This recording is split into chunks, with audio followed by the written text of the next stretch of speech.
In this 2-minute Java lesson, we'll be talking about polymorphism. Polymorphism is the third pillar of object-oriented design, and it means that the same thing is taking many forms. There are two types of polymorphism. One is called static, the other is called dynamic. The static polymorphism just means that one class has two or more methods with the exact same name. Of course, each of those methods has a different number or type of arguments. That is called the method signature, and we talked about it in one of our previous lessons. So you can have two methods with the same name but a different method signature. The other type of polymorphism is called dynamic, which means it's handled at runtime. It involves a superclass. In our example, it will be animal, and it's an example we used in the previous lesson. Two or more subclasses, cat or dog, those are the classes we're using in this example, and you need a reason to handle them the exact same way during runtime, like in this example, making an array of animals that will execute similar actions. This is the same example we used in the inheritance lesson.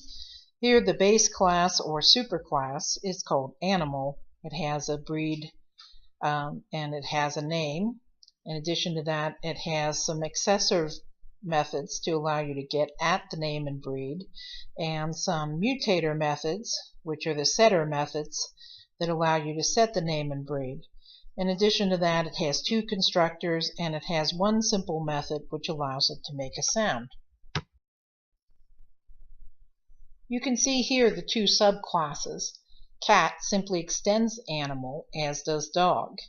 In both of them, the constructors simply reference the super command, which would be one that allows it to go back to the superclass. So you get your constructors from the superclass. In addition to that, they each have a make sound method. In the case of a cat, it meows. In the case of a dog, it wolfs. The test program is where the real changes occur.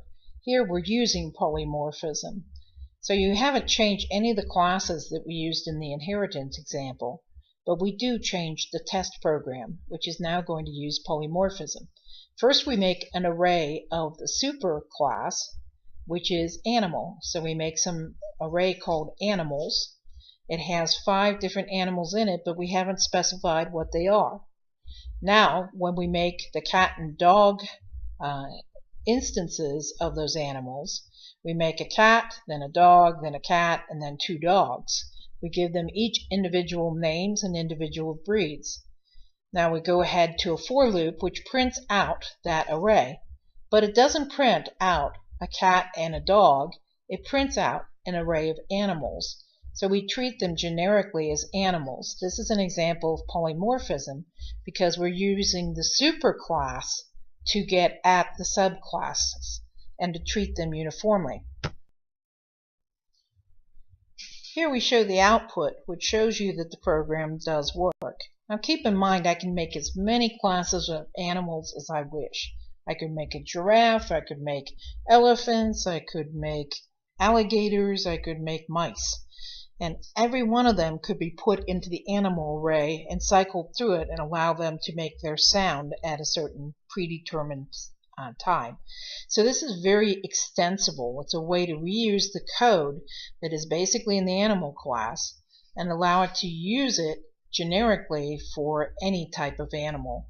And that is polymorphism, which means many forms. So we're able to use this in many forms.